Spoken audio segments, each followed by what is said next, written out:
Hello, everyone. It's Alan Schimmel, DevOps.com, here for another great DevOps webinar. Got a nice webinar lined up today, and I first want to thank our friends at TaskTop for sponsoring today's webinar. And the title of the webinar, as hopefully you can see in the slide, is Discovering Dark Debt in Your Culture.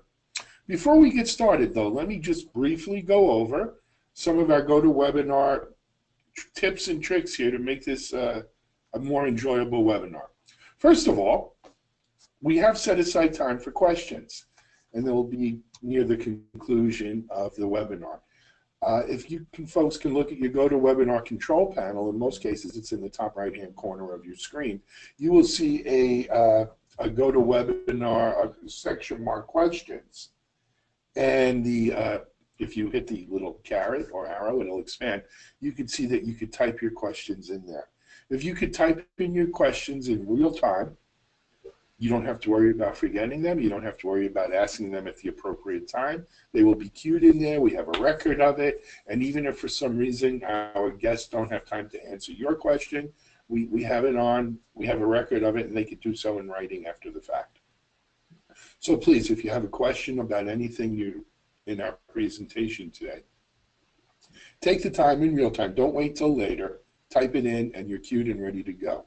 There's another section of our GoToWebinar control panel, though, marked Chat. And under Chat, that's more for maybe you're having a technical issue. Maybe the slides aren't advancing. Maybe the video's hanging. Audio's a problem. If you could type into that chat window, we do have webinar engineers standing by who will do their best and try to help you so that you don't miss out. Just really quickly, questions make the webinar. So if you think of a question, there's no question that's dumb or stupid. Ask your questions, and we'll do our best to get you answers. One other quick point is we will be doing some polling today.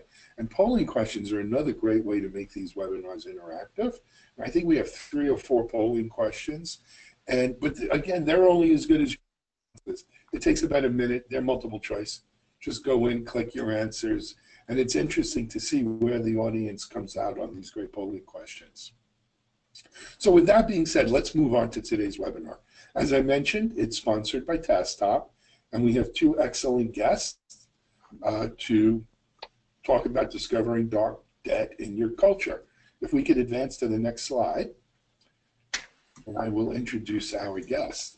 Our first guest is actually a friend of mine from the DevOps world now for 4 or 5 years. She is Mrs. Kanban, Kanban expert as well. She has a new book out. She's going to tell us all about it, I hope.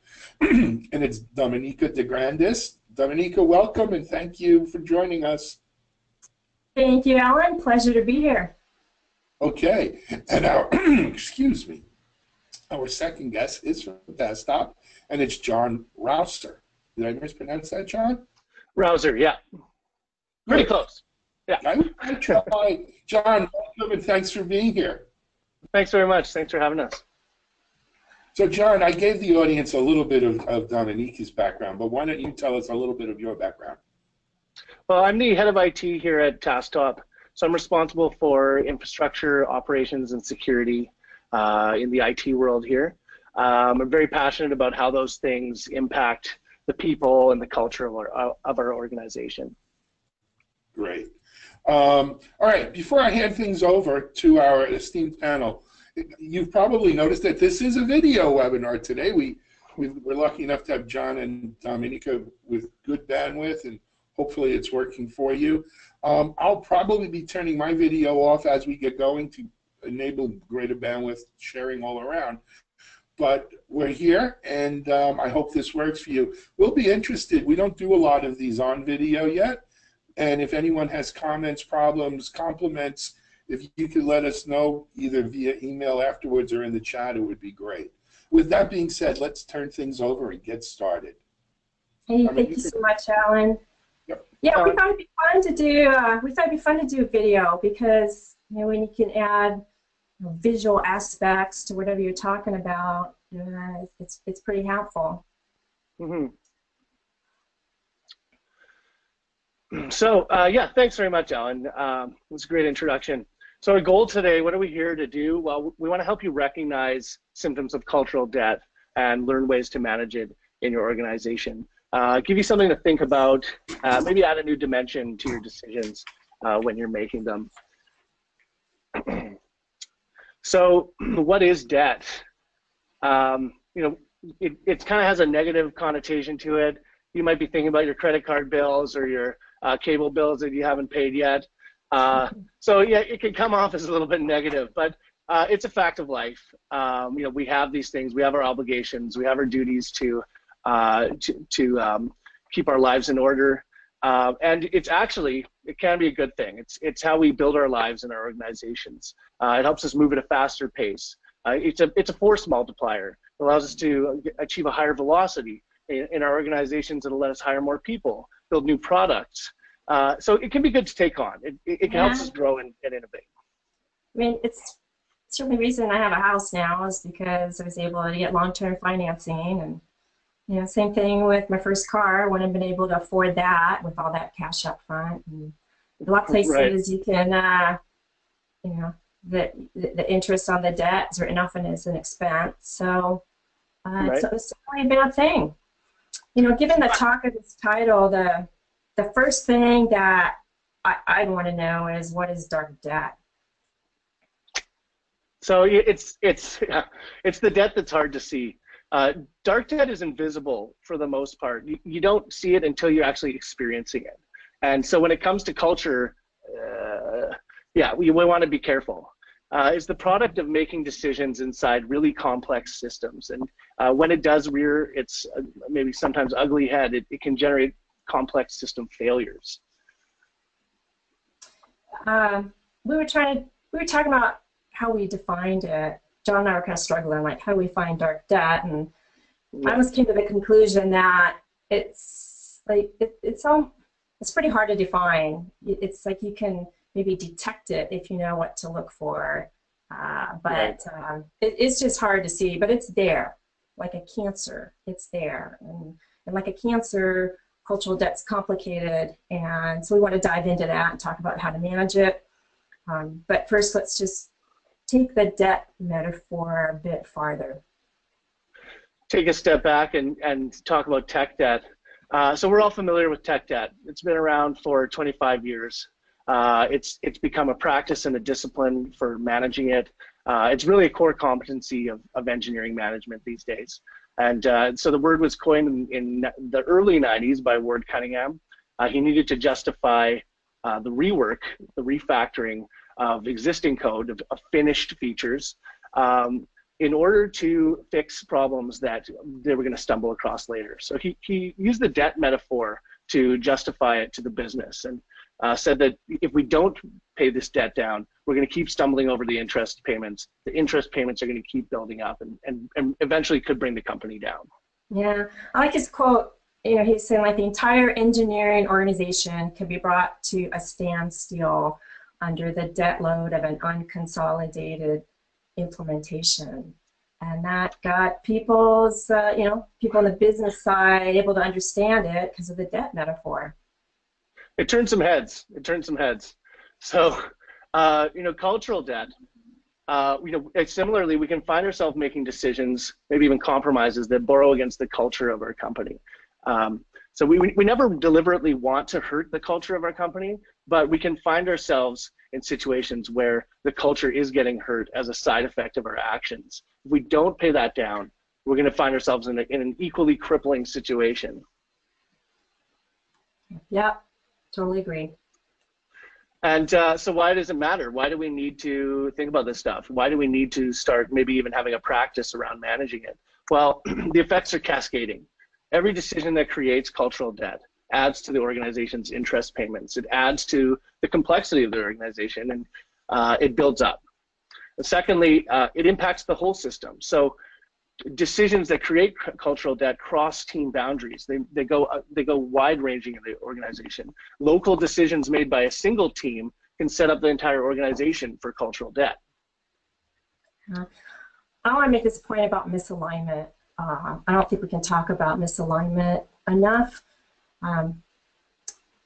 Cultural debt builds up when the misalignment festers longer and longer. When people aren't on the same page, they walk away from meetings that initially were intended to get everybody on the same page, but they walk away unconvinced of some of the decisions that were made. And because they're unconvinced, they do things half-heartedly, and this passive resistance settles in, and that accumulates over time. It's a problem. So, if the cause of passive resistance is ignored, then cultural debt's going to continue to grow, kind of like the reverse of compound interest. So let's just dive into some of these attributes here. Oh no, wait, we got a poll. Poll time. Poll time. Guys, we've never done polls with video. Let's keep our fingers crossed, and we are feedback loop and DevOpsing it. So, to what extent do you discuss and manage debt in your organization, or is it part of the pun, swept under the rug? Select only one of the following, please. We discuss debt and have a plan for managing it. We discuss it but don't really have a process or plan for managing it. Or we rarely or never discuss debt. Sounds like a family conversation almost, doesn't it? If you could answer here, we'd appreciate it. And we are going, come on, we've got only about 2/3 of you who voted. There's got to be more out there. We'll close voting off, though, in 5, 4, 3, 2, 1. Okay, let's see what the survey says. And we're back. Nope, we're not back yet. So, okay. Unfortunately, this was probably what I expected. I'm not sure about you guys, but almost half of our respondents, 48%, rarely discuss it, rarely or never discuss debt. And then another 40%, so 38%, they'll discuss it occasionally, but they don't really have a process for managing it. And just 14% discuss it and have a plan for managing. Hey, John, what do you think? First thing I want is can somebody take a snapshot of that screen so we can collect that data? That's awesome. Right. It's in. We've got it. Okay, good.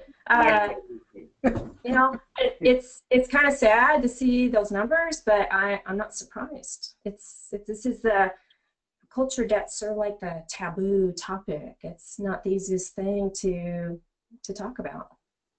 And we're not yet, exactly, we're not comfortable talking about it yet. It's not a thing like technical debt is. So we've maybe got to make some changes and get it out there. So, so let's talk about it.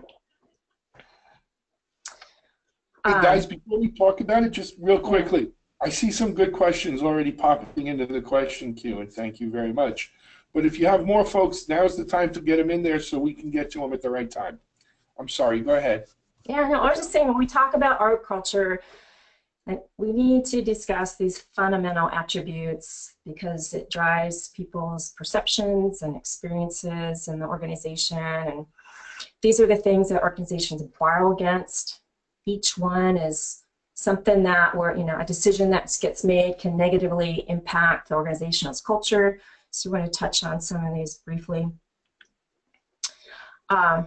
Culture comes in from every part of the organization, but let's start with leadership, because leaders have to figure all this stuff out, and they have to get aligned on it themselves. If they don't have, there's no mutual agreement on their purpose, why they exist. It just sets the tone from the get-go. So leaders are busy figuring out basically all this stuff, what we do, why we do it, who's going to do what, how we're going to succeed. But I could talk about leadership all day, but I want to look specifically at priorities, because if priorities aren't really clear, the cascading effects on the culture on a daily basis is severe. Everything, what I mean in particular is everything can't be a priority one. And we hear that a lot. And when people are confused about what to do today because everything's at priority one, then we end up working on too many things and they end up competing with each other. So ignoring the challenge that leaders have with prioritization is going to result in people taking on more work than they have capacity to do. Yeah, it's just, I don't think the topic can be discussed enough. And speaking of communication. So communication in knowledge organizations where we're building software, we're technical organizations, communication is, it's our lifeblood. We need it, we crave it, can't get enough of it, really. And you know, here's the thing about information. It's useless if it's not shared. If it's not collective knowledge, then it's not good enough. So we need to get people in our organizations knowing that it's safe to communicate. And this is about building trust. It's about allowing people to be vulnerable and take on risks. It's giving them the ability to engage in healthy conflicts. I'm borrowing that from the book, 5 Dysfunctions of a Team. Mm-hmm. So you know, those kind of attitudes and values can foster openness and the ability to discuss issues as they come up. You can imagine situations where teams are cut off from each other. They're disconnected from each other. They're working in silos. They're not sharing information. There's no collective knowledge. There's only localized knowledge and locally optimized decisions. That's what we want to avoid. We want to connect the organization, allow everybody to have the freedom to communicate and feel comfortable doing so. Yeah, safety. Safety is such a huge issue, and I think it's why we see this whole blameless postmortem gaining momentum and steam at organizations. The example I think of is when you go to the all-hands meeting and executive leadership is up there telling everyone about the strategy, but it's a one-way conversation. You know, rarely do people feel comfortable in a room of 100 or more people to ask that question. So, you know, when, you know, they're speaking and they say, okay, anybody got any questions? And it's silent. That's, you know, I think that's a signal like there's maybe some misalignment people don't understand. And that's why a lot of orgs are trying to deal with that by making their work visible. That's right. So what happens if we don't come to terms with cultural debt with respect to visibility?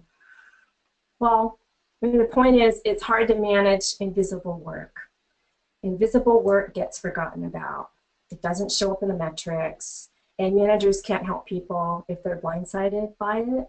So if we ignore the fact that there's invisible work, then there's no evidence of what consumed the team's time. You know, with no data, there's no good way to forecast what's needed, and people continue to get overloaded to 100% capacity utilization. Talk about culture hit. You know, we don't let our servers get to 100% capacity utilization, but yet we tend to let our people. And it has a major impact on job satisfaction. Mm-hmm. Speaking of job satisfaction, so here we're talking about happiness and the ability to retain your employees, get good Glassdoor scores. Just kidding. So the classic example of cultural debt here is asking people to rush a product out the door early. You're actually asking them to compromise on their values. So you're creating the tech debt. You know, we understand that, but you're also creating this cultural debt where people know they're not doing their best job. You're asking them not to do their best job, and it's also reflecting on their reputation in the organization. Maybe the sales team or the pre-sales team doesn't have the features they need, or the features aren't working. It reflects really badly on the people who built them, even though they were asked to do so. They were asked to build them like that. So there can be a persistent negative impact on their reputation. People don't feel like their contributions have the right value, and they don't feel enabled to obtain that value.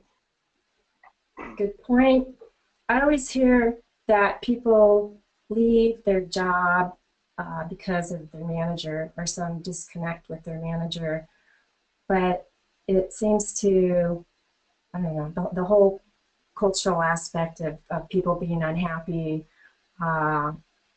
with their work is, I mean, I left a job because of that. It was a fear-driven organization, and even though my boss was okay, you know, their boss had a lot of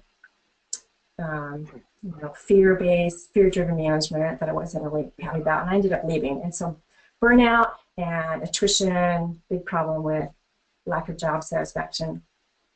And that fear-based leadership, it makes it really hard to learn, doesn't it? Yep. So if there's no tolerance for learning or experimentation or failure, all the things we hear that good cultures want to replicate, there's no opportunity to learn, and we just slide into mediocrity. Yeah, it needs to be, people need to be enabled to take risks. That's how we learn. Not obsessing about metrics or efficiencies.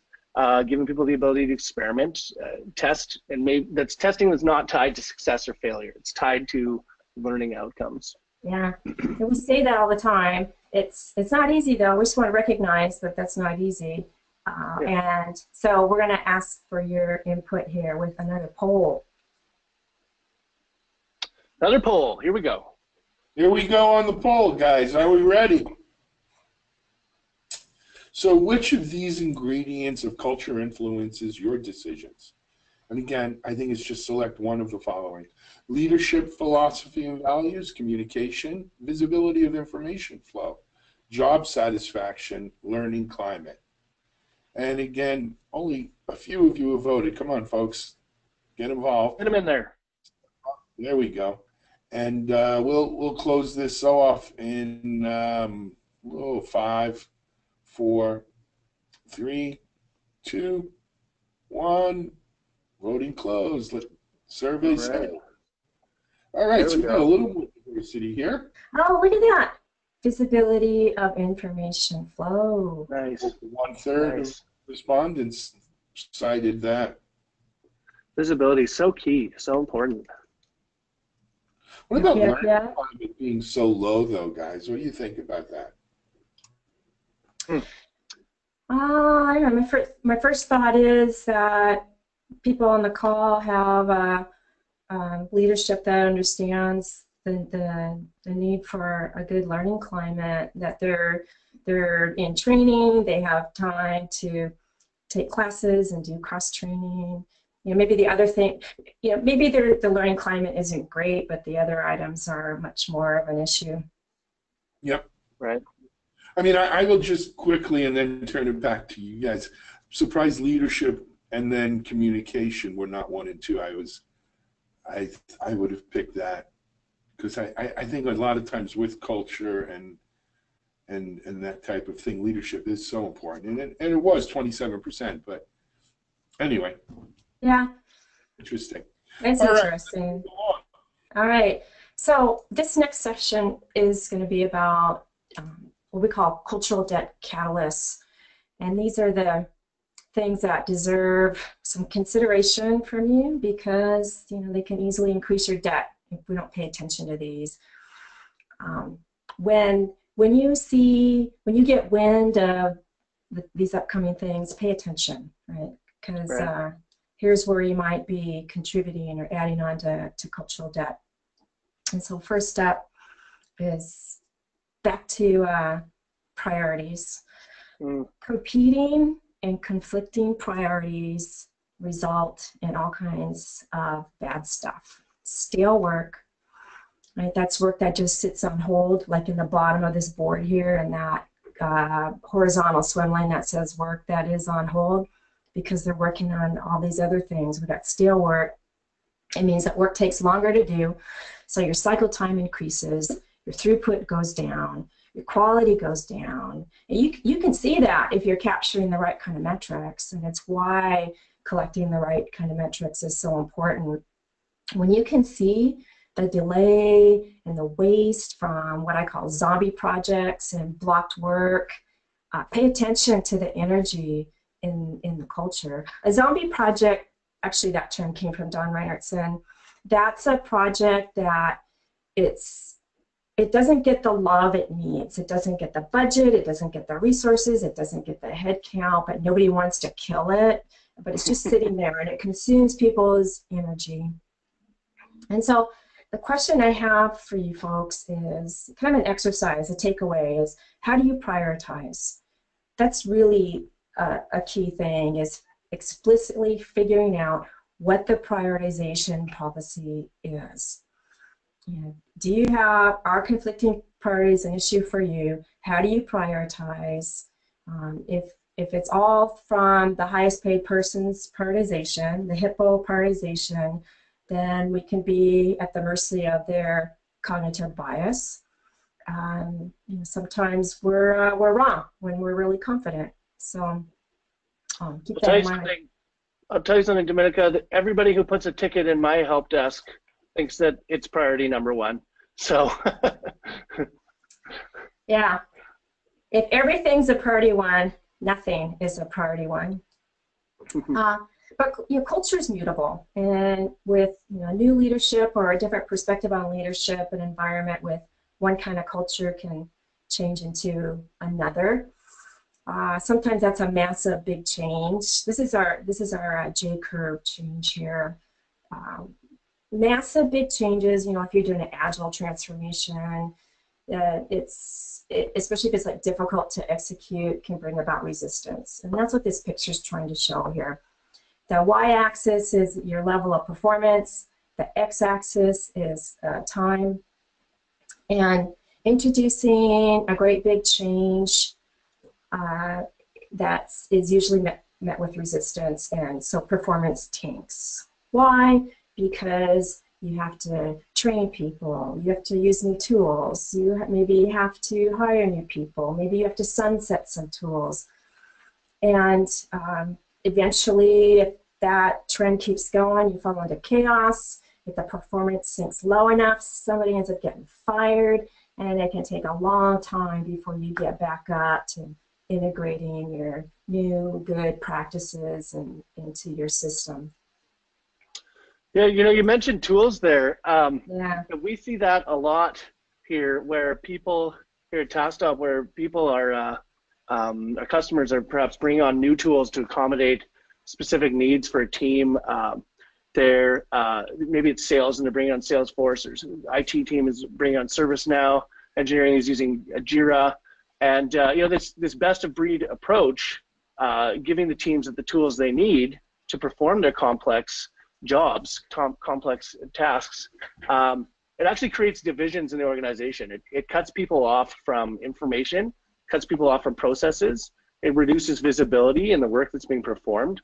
Just paying down the interest on the debt of bringing in those new tools, the cultural debt, it means emails, it means meetings, it maybe means new communication tools like Slack, regular cadence meetings, and that's just to get the visibility and the coordination that you've lost. Yeah, but I know we're not saying here don't bring on new tools. We know that change is needed. Yeah, absolutely. We just want to make you aware of it, that big change can bring on resistance and fear and make people uncomfortable, and it impacts culture. Just a side comment about change, though, this quote from Professor Brian Cox about why change is inevitable, and that's because second law of thermodynamics, everything is always moving from order to disorder. And if we're not actively changing, then it's not that things are staying the same. We're actually falling behind. So in order just to keep up, in order just to stay the same, we need to be evolving and changing over time.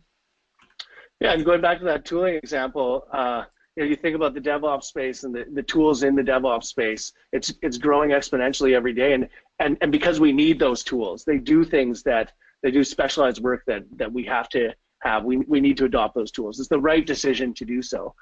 We just have to manage the cultural debt. That's what it's about. Yeah, help people evolve. Okay, right. So symptoms of cultural debt with respect to feedback. Point here is watch out for situations where people won't give or won't receive the feedback that they need. Often we take feedback for, it's just normally not part of a plan, right? Yeah. Unless you're doing your blameless postmortems. And when you're working in a complex environment, a DevOps environment where failure and recovery from failure are necessary, they're almost competencies. You want to get good at doing those things. So that the ability to get feedback, to do blameless postmortems, these have become indispensable tools for these organizations. Again, they're part of they need to be woven into the fabric of the organization. Have you seen that book, Crucial Conversations? You read that? I have. Yes. I recommend that to everybody. It's a way to have the hard combos, if you're uncomfortable giving feedback, which a lot of us are, and receiving it. Crucial Conversations book is a really good method for how to have those conversations in a safe manner, how to be mindful, to be respectful. So check that out. Right. So another situation that comes up all the time is multi-speed teams, two-speed IT teams, sometimes called bimodal IT, where you've got an organization that has fast-moving teams that are accelerating ahead, and the slower legacy teams that are working towards stability and uptime and things like that. So, what tends to happen when you've got bimodal IT teams is the teams grow apart. One team starts to become the good team, even the cool team, and the other team not so much. Rivalry develops, knowledge silos are forming, double work is getting performed, and you've got a toxic environment for collaboration. The longer this bimodal structure sticks around, the deeper the divide, the more difficult it is to reconcile when you need to. Kind of reminds me of companies that have innovation labs. If they're not careful, that creates a big divide too, because the people on the innovation lab team get special privileges. They get lunch brought in. They don't have to follow the rules. They get to make up new process and start with a fresh start. And meanwhile, everybody else is working on old, complex systems. And, they want to be a part of the cool kids too. Okay. Last step on our symptoms of cultural debt, we call this running with sharp metrics. And nice. This is, Eli Goldratt, author of The Goal, which is all about the theory of constraints, which is about managing bottlenecks, has this famous saying, and Julia Wester always points out, she's everyday Kanban, she always points, and this is her drawing, by the way, she always points out how people say the first part of this, like me, like, tell me how you're going to measure me, and I'm going to tell you how I'm going to behave. Which resonates with people, but she likes to add the second part in there. If you measure me in an illogical way, don't complain about my illogical behavior. And we see this all the time.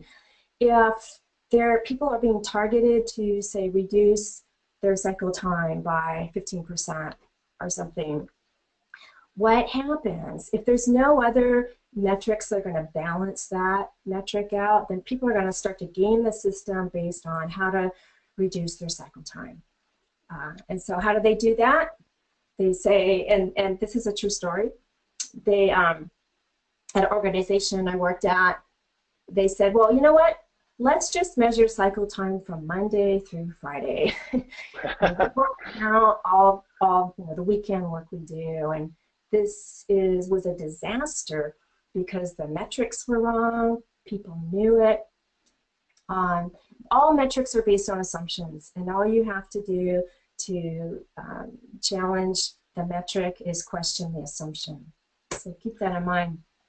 And those metrics, I'd just like to add that those metrics are stifling for a learning environment, and because learning is about challenging assumptions, and learning is about discovering the true answers. So metrics, they can definitely hurt that learning climate that we talked about earlier. Well, I think it's how people are the metrics that we're using. We want to move away from measuring individuals, right? We want to start measuring the work itself and not the people. So I think metrics are good as long as they're the right kind of metrics and they're not introducing fear or unsafe situations in the culture. Okay, we have another poll coming up. Another poll. That time? That time. Which of these cultural debt catalysts are affecting your organizations? And you can select more than one here, guys. So select all that apply. Select conflicting priorities, big changes, lack of feedback, multi-speed teams, running with short metrics. And again, you can select more than one, so feel free. And, you know, come on, let's get the votes in so we can see what they have to say and what the results are. We can move along. So guys, if you can, please vote. We're going to close voting off here in 5, 4, 3, 2. Come on, get them last votes in. 1. Beautiful. Thank you. Survey says. Oh, conflicting parties. Yeah. Nice. That's not close.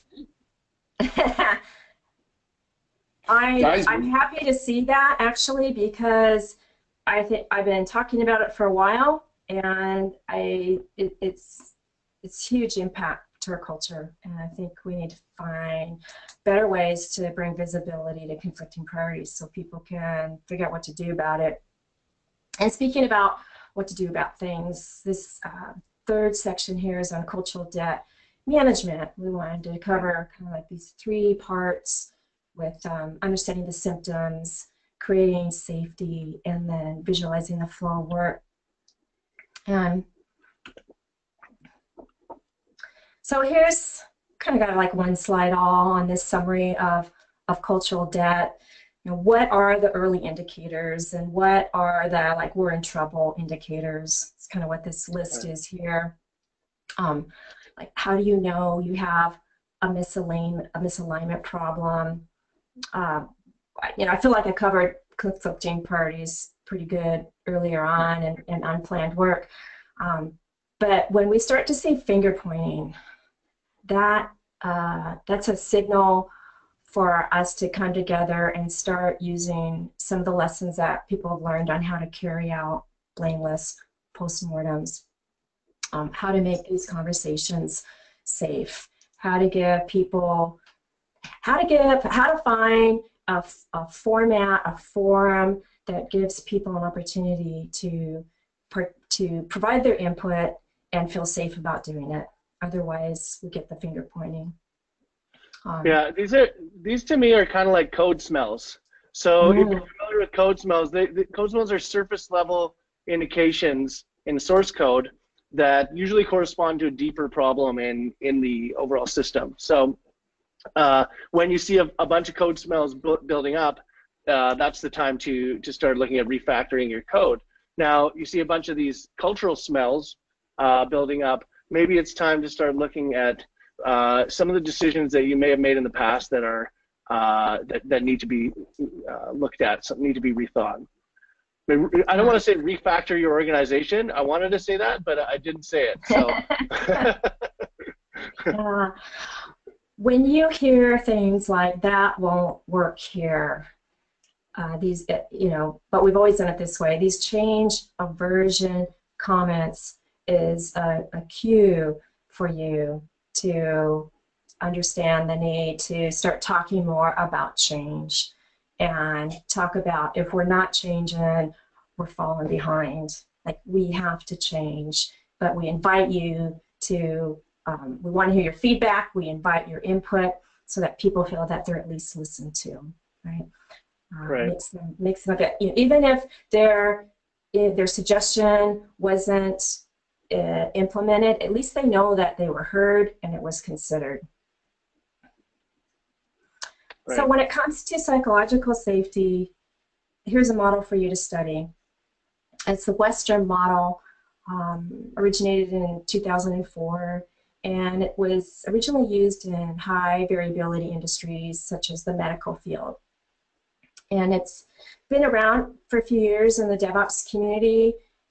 Came out in the, if you want to find out more about it, other than the links below there, you can go check out the 2015 State of DevOps report. And it's categorizing organizational culture into 3 buckets there.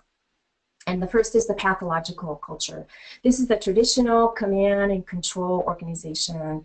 It's run by fear, and you've got little communication, the messenger gets shot, and that failure leads to scapegoating. In a pathological culture, when an issue comes up and people are trying to pinpoint the source of that issue, they tend to fall into hunting for a scapegoat, and that inflicts pain on others. And so we're trying to move from the left to the right here, and as you move into a bureaucratic culture, this is more, heavy process. We're run by pretty hard and strict rules. Messengers aren't shot, but they're somewhat neglected. There's a need for justification, and the novelty leads to problems. So that means there's a low tolerance for experimentation. We're in the generative culture model. This is where we see high performing teams, what their culture looks like. People are excited, there's energy, they're cooperative, you've got nice skilled T-shaped based skill set in people. And so you can use this model to compare and contrast the situation in your organization. You could set up some NPS surveys from your employees and get anonymous feedback on where they think they are. And then go check out this model, just from reading on it, to see how organizations are evolving from power-oriented organizations to performance-oriented organizations. It's interesting because you mentioned that this organizational culture reflects on the safety, the physical safety of these organizations that this was tested in. And for us, for knowledge organizations, we mentioned this earlier, safety is about the safety to communicate. And that communication is what drives innovation and it drives work in our organization. So to have a generative culture where it's safe to communicate is critical for us. It's critical for technical organizations. Yeah, well, organizational culture bears a predictive relationship with safety. And so particular kinds of organizational culture can improve safety. And this is all about safety. How do we make it safer for our folks to perform higher? And with that, let's have, like what topology does your organization fall into? Super interested in seeing the answers to this one. Just pick one. And while we're doing this poll, Dominica, I'm going to put you on the spot. Have you ever worked in a pathological organization? Yes. Yes, I have. I worked in an organization where it wasn't safe to email, it wasn't safe to collaborate with people outside of the department. And we were told that if we were going to email, if we wanted to email somebody outside of our department, it had to go through the director. Whoa. So you can imagine the constraint and the system with that. Wow. And here's our results. Bureaucratic. Well, it's comforting to see that the pathological is pretty low, but I do, my heart goes out to people who are in that situation. That's a tough one. Yeah. Here's an example of what Nicole Forsgren was doing at Chef in order to get feedback and to start to measure culture. Because I was in a meeting with her, we were trying to find metrics for culture, and we were getting pushback. People were saying, you can't measure culture, and she's like, you want to bet? And so they started doing this at Chef. These 6 questions, and these are all questions that show up in a generative culture, and so anonymous survey, people can answer these questions, and it's excellent feedback for the organization to see what the people are thinking about the culture. Excellent. Now, 2 of the most influential communities that have influenced DevOps are the lean movement and the safety movement. And much of the language we use in our daily work can be traced to these 2 fields. And we've been talking about psychological safety, but there's also the scientific method for improving our work and systems thinking. And so DevOps practices, keep in mind, these fundamental lean elements, the lean house pillars like respect for people, The flow of information and making work visible, that all stems from Lean. And when we combine that with the work that the safety community has been doing, this is what has created the DevOps culture. There's been many studies available to learn more about culture. Google has an interesting one because it debunks the whole myth about, you got to hire rock stars. The result on this one was that who on the team matters less than how the team members interact, and how if people feel safe to talk about the errors, that's much more important. There's an experience report by Paula Thrasher from the DevOps Enterprise Summit from 2015. Alan, maybe you remember this one. Paula Thrasher spent the last 17 years trying to implement agile culture in the federal government. And this is a view of how they went about doing that. And basically, it involved an exercise visualizing the whole system and getting everybody in the room. I mean, everybody. Product owners, government PMs, business analysts, lead engineers, contractors, you named it. And what this did is it allowed them to have a constructive conversation on what was working and what wasn't. And it revealed how one functional area created problems downstream. And that was huge, because before, these teams weren't talking to each other, and after this, they were. And the point here is, if the federal government can do it, if the federal government can do DevOps, so can your organization. But maybe you don't have a Paula Thrasher in your organization. If that's the case, just start where you're at. Start with your own team, or maybe the team that's downstream from you, and start making your work visible, make your dependencies visible. Like on this board here, we've got 2 teams and they have dependencies on each other, and so we're doing whatever we can to make those visible. And then once you have, so a parent of 2 on the team dev board is dependent on 2 items on the team ops board there. And then once you have your team boards up and running, you can expand that to include program level boards. So you start small, build out, and a program level work and team level work is often disconnected. And when you can connect that all the way through the value stream, it's going to help teams upstream from you. It's going to help teams downstream from you gain understanding of your workload. And then your scrums and your stand-ups can start to mature into sessions about how to unblock work, how to help other people get something done, instead of a stand-up where you just go around the room and tell people what you did today and what you're doing tomorrow. That's rather boring. If your work is visible, you don't have to do that. It's obvious. People can see it. That time is much better spent to say, hey, I need help on this. Right? Let's look at the blockers instead. This also heavily impacts on satisfaction. I mean, people want to be a part of something. People want to they want to be connected to the outcomes of their work, and so visibility ensures that. I love this slide because it's about perspective. It puts this enormous iceberg into perspective. And whether you're an analyst or a project manager, a sysadmin or a CIO, it's everyone's responsibility to have that perspective and understand how their decisions are going to affect culture, how their decisions are going to cascade across the organization, cross boundaries, and impact our lives. So, John, the problem with this slide is that now I want to go there. I want to go see that. Where is that? That's actually up here in Canada, just off the coast of Halifax. Yeah, beautiful area. Yeah. Love it. Okay, well, we're out of time, and we promised to leave time for people to ask questions and answer questions, and so we have plenty of.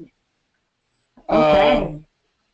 We have plenty of them. Before we start, though, just really quickly, want to draw your attention to the slide up here that's up here now, and that is around DevOps Enterprise Summit, which Dominica mentioned a few times, and John. That's coming up not next week, the week after in San Francisco. Dominica will be doing a book signing there. Task Top is over at booth number 2, key booth on the expo floor. And it's a great, if you're into DevOps, if you're into any of this kind of stuff, it's a great, great conference to check out. But let's go jump into some of these questions here. So first from Jason Groden, can you give an example of what that communication can look like, cadence, or who's participating? This goes back to earlier in the event, in the slides, obviously. Right. So we're talking about essentially compensating for cutting teams off from each other. So when you've got two teams that have information that each other needs, but that information is getting entered into and stored into two different tools. Say your engineering team is working in Jira and your testing team is working in HPQC. They're cut off from the knowledge, the information that they need to do their jobs. So we compensate, we pay the interest for that debt by setting up the cadence meetings, by increased, more noisy communication, and so on. And that's what we have to do in order to share that information back and forth. The results, the results of each other's work, and so that's expensive. That's an expensive debt to carry. Absolutely. My take on that is 3 ways basically to do the communication. You've got stand-ups where you can give feedback. Communication is largely about feedback, right, and understanding the health of the organization. There's ops reviews. That's where you're looking at the data, looking at the metrics, and then there's lean coffee. And I don't have time to go into lean coffee right now, but just Google lean coffee. And we'll be doing lean coffees at DevOps Day at the DevOps Enterprise Summit. It's a great way to have a conversation with like-minded people. Absolutely. All right, next question. So how do you address technical debt before it becomes a disaster? Or no? I mean, and that's what this is all about today. Is that it's dark. So start from the idea that you're not going to be able to see it, but you can anticipate it. You can think about it. You can think about those cultural catalysts that we talked about, and those are situations when you're likely going to be creating cultural debt. So really pay close attention to what you're doing there. I don't know. What do you think, Dominica? I have a bit of experience with that. What we did in one organization was actually take a video. The problem was time. Things were taking a long time because the architecture hadn't been refactored in a while. It was taking a long time to fix bugs. It was taking a long time to get features out, and the latency was a really large customer was slow. And so what the architects did to try and get buy-in from leadership is they took a video of how long it took in scenario A, and then they quickly put together a prototype to show how much faster it would take in scenario B. And they sat all the execs down and they showed them that video. I talked about this at Lean Agile Scotland in 2016. If you want to look at that video, there's the whole story on this. But the visibility, that it was like, I forget exactly, 23 seconds on the fast side and over a minute on the slow side. And watching those seconds count down, what it took. That was the final straw that said, we need to refactor. So having a visual, a real video showing the difference in time is what made it happen at one org. Amazing. Absolutely. All right. Next question from Sridaha. Will technical debt snowball to a bigger problem always, or are there some exceptions that can be drawn? Well, no, because the idea is that we have a discipline around managing it. So I've worked in companies where as soon as tech debt is created, we're all thinking about tech debt. We're all thinking about what it looks like. We all understand what it looks like, what it means. And so when we're creating it, we know we're creating it. You're creating tech debt when you're doing it. You log it, you create an issue, and you mark it as tech debt, and you come back to it. And then you devote part of your cycles to managing tech debt. So you want to be, maybe 20% of your work per cycle is working on tech debt. Absolutely. Allocate capacity for tech debt. You need buy-in to do this, though. You need buy-in from leadership to set aside some of your capacity for tech debt. I always think of what Mark Schwartz says. It's an on fixing tech debt. You always have tech debt. It's the ability to fix it as you go that's going to help you manage it better. Right. Okay. We have a few questions, and if you don't mind, I'm going to kind of paraphrase and lump them together. And Okay. they range gamut from, well, bringing up technical debt is a capital offense in our organization to, Whoa. It's unsafe. Yeah. Yeah. Unsafe. Yeah. There's the safety. How do you even address this if you don't talk about it? Oh, so I was a build engineer for many years. My background is configuration management, source code, merging and branching, and release management. And our builds used to take a really long time to do, and people would say, the build takes too long. And I would get defensive because I took it personally. And so I started capturing the data that showed how long builds actually took to do. And the builds were actually pretty quick, like a few minutes. There weren't any compile errors. What took so long was all the troubleshooting due to architectural issues. And so I started capturing the lead time on that, and I presented that at ops reviews, and it was the elephant in the room, was the big, hairy, big ball of mud architecture. And I found that instead of rant, because I used to rant, and ranting didn't work, when I found that I could present this data calmly and clearly, and everybody's looking at the data, then that's when I finally started to get some support and some acknowledgement that we do have an architectural problem here.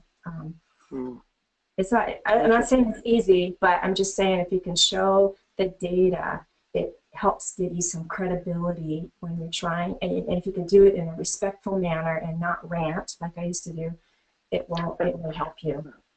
Sometimes it's hard to rant. And sometimes you have a right to rant. So I hear you. One quick question. Can daily scrums be considered as good form for discussion of death? That'll blow out your 10 minutes quick, but go ahead. Yeah. Well, not if the daily scrum is just saying what you're doing today and what you're doing tomorrow and what you did yesterday. It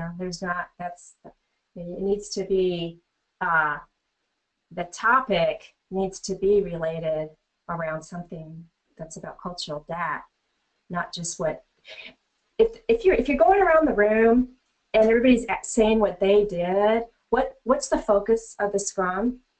It's on the people, it's on the individuals. We need the focus to be on the work, and yes, to deal with cultural debt, because the evidence will be in the work. It'll be long cycle time, quality will be poor, throughput goes down, all of the metrics, they'll show you, they'll give you the evidence, if it's the right metrics and you're tracking them right, to start to have those conversations. And the other thing is to get everybody in the room and do a big value stream mapping exercise, like what I showed you with Paula Thrasher's example. So, I think the goal is also to get this idea of cultural debt into people's consciousness, and when they're making a decision, when something comes up at Scrum that could involve cultural debt, somebody's out there saying, hey, you know what, you're starting to use this new language or bring on this new test suite, that's got cultural debt with it. We need to think about that. How's that going to impact the people who have never used that language before? Is that going to alienate anybody? We really want to be asking these questions when we're making these decisions, not just making them and thinking only about the technical side of them. So I think that's part of the goal too, is making it safe to bring that up, to bring that fact up. Oh, this could hurt our culture in some way, not just this team, but it could hurt the organizational culture in some way. One last point, Alan, is what if you had a culture or you agreed on a rule where you could say up front, if you're not comfortable answering that question, it's okay. Let us know. Like, it's okay to say, I'm not comfortable answering that question. That goes beyond cultural debt. It's always okay to say I'm not comfortable, I think. But that being said, guys, we're at the top of the hour. We're going to need to call it a wrap on this webinar. We thank everyone for coming. Dominica, can't wait to see you at DOES and talk more, and good luck with the new book. John, great job, great work at Desktop. We'll be looking forward to visiting your booth at DevOps Enterprise Summit as well, and hopefully we'll have you on another DevOps webinar soon. All right? Fantastic. Hey, everyone, have a great day. Thanks for joining us. Hope to see you on another webinar. Bye-bye. This is Alan Schimmel for DevOps.com. Have a great day.